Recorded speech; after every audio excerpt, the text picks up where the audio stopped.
Hey there. I am doing a live stream recording for the first time ever. Um,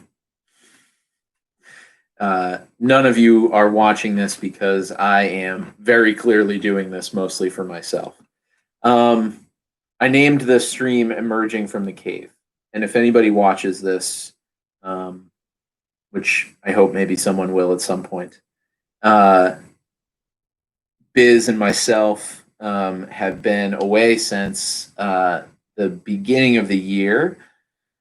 We originally set out to start a road trip, made it a little bit of distance on that road trip, but as we had mentioned, we were engaging on that road trip as an act of ritual and as an act of service. And we let's just say it didn't go exactly as we had intended it to go. And as a result, we decided to take a lot of time to be really mindful about what we did after having some of those experiences. So for us, our pilgrimage and our journey became very inward, and became very much about the self, and became about what we were being called by spirit to do, and we had an opportunity to do a lot of work behind the scenes over the last 6 months or so as COVID happened, and we're going to record a lot more about all that. So this, for me, is my re-emerging from the cave video, and I'm going to do my damnedest to at least share about what's going on for me. I, in this last period of 6 months, have really gone within. I have always made a living as a trainer, a coach, a martial arts teacher, all that sort of stuff over the last, maybe better part of a decade. And I was a service industry employee before that. And then I had my own martial arts school before that. And so I've always been doing what I've been doing. For me to emerge into ministry is not a straight line for anybody who knows me. And it is not something that has felt very comfortable to step into for me. There's a lot of vulnerability in putting myself out there about some topics that are, controversial on one level, very personal on another level for other folks. And I want to make sure that I'm not just being some asshole with a microphone, yelling into the abyss, and hurting people's feelings as I talk about these personal, controversial, emotional experiences. You know, so yeah, that's an important piece for me to consider. We are no longer wandering in the same way. As you can see behind me is my bookshelf, and we have been doing most of our wandering inward, and have been able to settle in one place, provide ourselves with a little bit of safety and stability through this pandemic, because it was completely irresponsible to be on the road through something as serious as this. And so we really had to consider, and are continuing to consider, how we will use our presence on sites like this to continue on with our work. So enough of kind of where I'm at and where all of that is at. I want to use this opportunity to start to talk about what I want to talk about on this site and this this page, and how I want to hopefully use this opportunity um, to communicate what I think is really important that we communicate right now. I am coming at all of this work from the place of a zealot, right? A religious zealot. I try to own that word as best I can because I think it's important for me to be honest about the fact that I am not a secular practitioner of capitalism at this point. I have not taken any official vows to any official religion or traditional framework of spiritual practice, but I am working toward taking my vows at the end of this year to spirit only. I don't believe that I have a faith tradition which serves me most. And the ones that I have spent the most time studying are not culturally mine, and the ones that are culturally mine, I don't find a profound level of resonance with. So I, feel like, a wanderer without a home in that spiritual way, but I am a zealot. So how can I be a zealot if I don't have a religion that I extol and hold as my own? That's something that I'm really struggling to bring into being. So for me, my hope with this wandering ministry, right, is to embrace that I am a wanderer, that I have no home, that I have no faith tradition that more than any of the others calls me. The words that I use for myself are non-denominational, interfaith practitioner. And what that means to me is all faiths welcome, none preferred.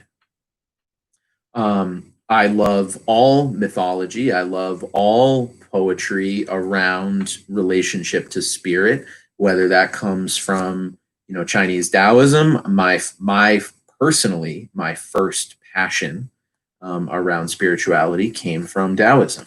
My second passion around spirituality came from Buddhism.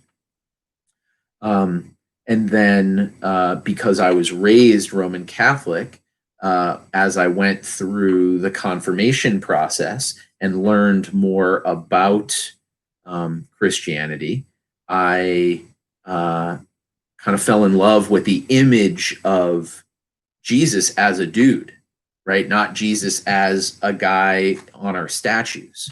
I joke with a friend of mine that Jesus is what pulled me away from Christianity. And as a result, I've spent a lot of time in churches. Whenever I have an opportunity to be near a cathedral, I always try to go in. I live right down the road from a church whose bells are going to go off in about 5 minutes. And it's important to me to continue that tradition within myself, which is that I love all traditions. I grew up, my best friend was Jewish. I used to go to synagogue with them. I embrace my relationship with spirit, however, in my way, in my path, as everything. There is nothing that you can see that is not God. And God is not a term like God or goddess, right? There's no masculine or feminine to that for me. God is actually, the word I use for it is spirit or source, the source from which all emerges from. And everything in the universe is an aspect or a manifestation of that source. And I really believe that, and I have a relationship to that spirit, my definition of spirit. I have a personal relationship with. And so, everybody my age or younger is at best it feels like for me as a now almost 35-year-old to be a zealot, to be a spiritual practitioner in 2020 makes me a crazy person, basically. Um, you know, 10, over 10 years ago, maybe now coming up on like 15 years ago, I was an atheist. I was an atheist nihilist, even, who was totally disillusioned with the environmental disaster. I was completely disillusioned with the structures of our civilization and the harm that they were doing to the world around me. And honestly, the only thing that did that to me is history. So I'm a history buff. I love history. I love studying old cultures. I love studying existing cultures. I love looking at and analyzing the way people engage with stuff. And that's what always I have wanted my presence on this platform, this structure of YouTube, maybe eventually Twitch and a couple of other, sort of sites. I have always wanted them to give me an opportunity to talk about the things that I feel a passion and kind of a nerdiness around. But I have so much trouble because for me, science and the scientific way of being in the world and spirituality and a way of finding divinity in all things in the world are intrinsically linked. I personally can't find how they are separate. And there go those bells, by the way. I cannot for myself. And my apprenticeships that I served in, one of my teachers in particular really was insistent about the idea of merging spirit and science in this coming time and how important that's going to be for us. So I don't have a scienticious point of view, right? I don't believe science said it, so it's good, sort of thing. Say, all right, is there evidence to support a claim? And are we trying to make claims for righteous, spiritually righteous reasons? And for me, that comes down to some really core, specific values, ethics, and practices that are about affirming life in all of its forms, affirming life in all of its forms, right? I can point to some deeply immoral, unethical, scientific practices that are good science, just like I can point to some deeply insane conclusions that people will use things like spirituality to support and propagate through their actions. And I refuse to engage in either form of negative behavior. So I have to be able to ally myself with anyone who is doing either thing ethically, morally, correctly, in a way that is about authenticity, that is about personal practice, that is about personal responsibility within our practice. It's how we choose to do things, not what we choose to do. I believe that ultimately is important.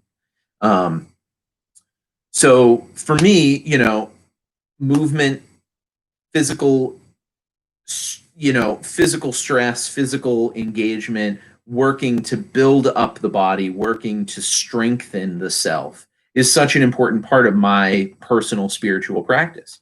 So for me, I've always had to really hide the mental aspects. I've really had to hide the spiritual aspects, the emotional aspects of my practice, and really forwarded or put forward my physical aspects of practice, right? Because nobody can make fun of you if you punch and kick. But that's not the totality of my truth. And so wandering ministry for me has always been a challenge because it is a new way for me to hold my personal truth and hold myself accountable to my own truth. Right? Will I be able to make myself the right amount of vulnerable for people to engage with me? And is it okay that I feel nervous and vulnerable and like, oh shit, if I talk about my spiritual ideas, is everybody going to think I'm crazy? If I talk about, my emotional concepts, right? Like how I hold emotion, how I hold the word love, how I believe in the power of expressing emotion, or at least having access to the ability to express emotion. Are people going to make fun of me? What is it there, and how can I continue to forward my own internal process through this medium, through any medium, because I believe that I want to communicate something. There's something for me to communicate. And I named the stream again, Emerging from the Cave. So I now am emerging from the cave. The cave is the self, right? We all have this primal image, this symbol, this archetype of the cave. We all know it. Anybody who's ever watched Star Wars and knows about the cave on Dagobah, where Luke goes in and faces Darth Vader, not realizing, of course, at the time that it was his father. And when he kills the shadow, he realizes it's himself, right? And all of the cave metaphors, whether you go, to literally the allegory of the cave from our great Greek, philosopher progenitors, all the way up to and including, kind of references to Star Wars, are all, everything in between as we can track. The cave is this profound symbol for me, and symbols and signs are still, whether we like it or not, about us as a species. It's how we operate. We operate at this level of archetype and symbol and blood and fire, right? We resonate with visceral symbols, and for me, that's a great opportunity, right? It's also a reminder for me to say, okay, let's not beat around the bush. Let's get right into the symbols and the meanings and the histories and all of that sort of nonsense that we just use, that we just engage with as a species, because that's who we are. It's what we are. And I don't get anywhere by saying I should be this. I get somewhere by saying I am this way. How do I skillfully engage with what's real? That's a core tenet of my spiritual zealotry, is that I am zealous about saying, how do I engage with what's real? Not how do I say what it should be, could be, might be, all of those things that are effectively, wishful thinking on some level. I have my own values around how to engage with wishful thinking, magical thinking, right? On some level, I do engage in that magical thinking, but I recognize that it's also not talking about a description of what is real.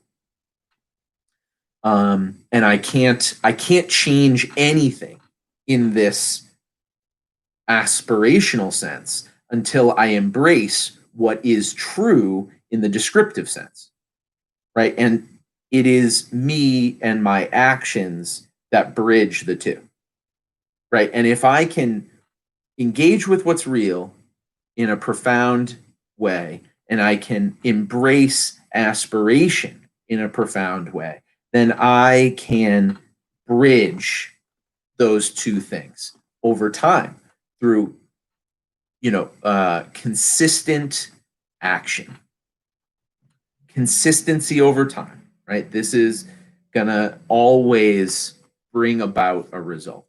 And we have to always be able to aim ourselves. We always have to be able to, engage in the discipline. We aim through aspiration, but discipline is about what is real right now. And we have to be able to hold both. And so, this is I'm attempting to lay out the way that I engage with some of these ideas, because there's a concept that I want to link in here. Dialectical spirituality. Dialectical spirituality. Why am I an interfaith non-denominational practitioner? Because I believe in the dialectical methodology of embracing what is inside of me and what is outside of me. There is a relationship occurring. In dialectical framework, right, we can really break it down into a very simple model. Thesis, antithesis, synthesis, right? In improv, people say yes and. Yes and humor or joke or punchline, whatever. I'm going to move my way using this framework of yes and something else. Synthesizing, right? A lot of us use this word, a synthetic substance, a derived substance. So I'm deriving from an idea and its opposite, thesis, antithesis, taking what is, taking its opposite, unifying and deriving a synthesis. And that, to me, is the essence of how we, as mammals, right, as great apes with clothes and books and technology, can look at each other and look at ourselves and say, is there a thesis and antithesis? Great. How do I find the synthesis? Usually what that requires us to do is change our point of view. It requires us to change our framework. In the traditional sense around debate, we're taught you should only argue with someone if you understand your point of view and your opposing point of views framework, right? So can I argue my ideas and can I argue your ideas from your own position? That in and of itself is the essence of us being able to say, this is my thesis, this is its antithesis. Anti, right, is, and this opposite does not have to be oppositional. Just because you believe the opposite to me, yin and yang are not in a constant war with each other. They are in a dance with each other.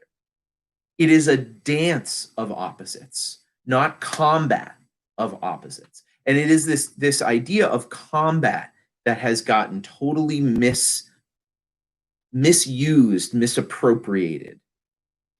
Victory is not something that is about, I'm going to kill you. That's not victory. Victory is saying, you did a more convincing job of arguing that idea. Neither are the truth. The truth is beyond both ideas. The truth is about the moment. The truth is about what's real in this moment and what is required for us to go forward. Ideas are always going to be static in their framework, right? If I'm going to say, here's this argument's opposite, those things aren't going to fundamentally change, which is why I can have an exercise with a friend of mine, a fellow interlocutor, and say, well, that's your ideas. Great. Okay. Which one of us are going to, or that's this idea. Which one of us want to argue either one? Because we recognize that both of them have some assumptions made. But reality is not about assumptions. Reality is not a fixed state. Reality is a dynamic simulation. Because of that, everything we're doing has real world dynamic outcomes and real world dynamic inputs that framed it. So there's a theoretical way of talking about this, and then there's the practical way of talking about this. And that's where I think some of the concepts like historical materialism and understanding the way that we are actually an outcome and we as outcomes are also causes for eventual outcomes. Everything we do, everything we feel, everything we see always is going to have an outcome. And also, it's going to have an origin. And we have to be able to understand our origins in order to be able to shape our outcomes. And this causes us to have to slow way down. And it's uncomfortable for people today to slow down. But our goal here, my goal here, is going to be to give us some really intense truths and then give us some ways to slow down so that we can integrate those truths over periods of time. And I hope to get better at that. I hope to make myself vulnerable. I hope to put out more things that are potentially controversial. I hope to be argued with. I hope to argue with others, not from the idea that I'm going to beat you and then I'm going to be better than you and I'm going to dominate you. But like, this is an idea. This is an idea's opposite. Can we find the common space, the bridging point between these? Because ultimately, that's going to be where we find usefulness. Static truths never help anybody. The dynamic dancing, that helps people. The dynamic work is what helps people. That's where we actually, the rubber hits the road. We put our money where our mouth is when we say, fine, let's roll up our sleeves, let's do the work of finding what is right. Not just saying, how many arguments can I memorize? Because none of those arguments are the people making them. The arguments are just a series of thought processes. The theories are just a series of thought processes. We have to be able to embrace them, but we have to be able to move beyond them. We do not live in the world from the neck up. We live in the world in its totality. We are not just a series of mental abstractions. And if we allow ourselves to be a series of mental abstractions, then we will not be able to move beyond this mental realm. We will never be able to actualize in reality the way that the world needs to be, right? We can learn up here in the mental space, but we have to be able to integrate it. We have to be able to make it real through the physical space.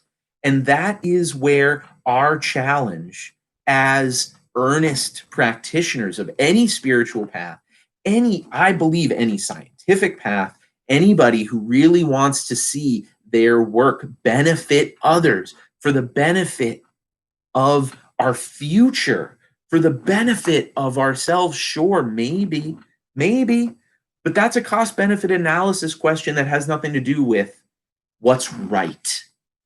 What's right? We need to be asking these questions. What's right to do? Not what's easy to do, not what's convenient to do, not what's profitable to do, but we need to be stepping beyond these models to find what is right. Or else we are literally going to die. And I don't say that to panic anybody, but anybody who's ever looked at a scientific journal in the last 30 years can tell you that things are moving in a pretty disturbing direction given the status quo. And anybody who has embraced a spiritual path over the last 30 years can show you pretty specifically that we are moving away from a righteousness. And I don't mean that to say individuals' actions are righteous or unrighteous, right? I'm not here to judge any individual actions one way or the other. But I made a post earlier today. I was talking about the 7 deadly sins, right? And how we have built sinful structures that, I like the 7 deadly sins. I think it's a cool doctrine. I've studied it for a lot of my life. Greed, pride, and wrath, right, are the military-industrial complex given form, right? I mean, like the military-industrial complex is like if you take those 3 particular deadly sins, I can pretty much show you our entire world's issues right now. greed, pride, wrath. Right? Anger, pride, and give me more. Give me more money, baby. Come on. Greed is good, right? That was the phrase of the 80s. Greed is good. Also, let's do some coke while we're at it, I suppose. But anyway, so I want to bring us into this newer, older way of being in the world. How are we going to do this? How are we going to do this together? How are we going to benefit many through our actions, through our thought, our word, and our deed? Right? That's the most important thing.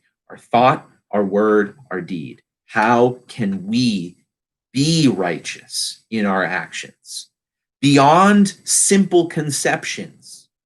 How can we truly examine our positions and step beyond the simplicity, step beyond the basics, and move into something greater, something more? And that is going to be the work of me on this channel. Biz will speak for themselves and have their own message and meaning, and I'm never going to rush that process, because just like me, it's going to take us all the exact amount of time it takes. There's no rush. There's no judgment. There's no self-abuse.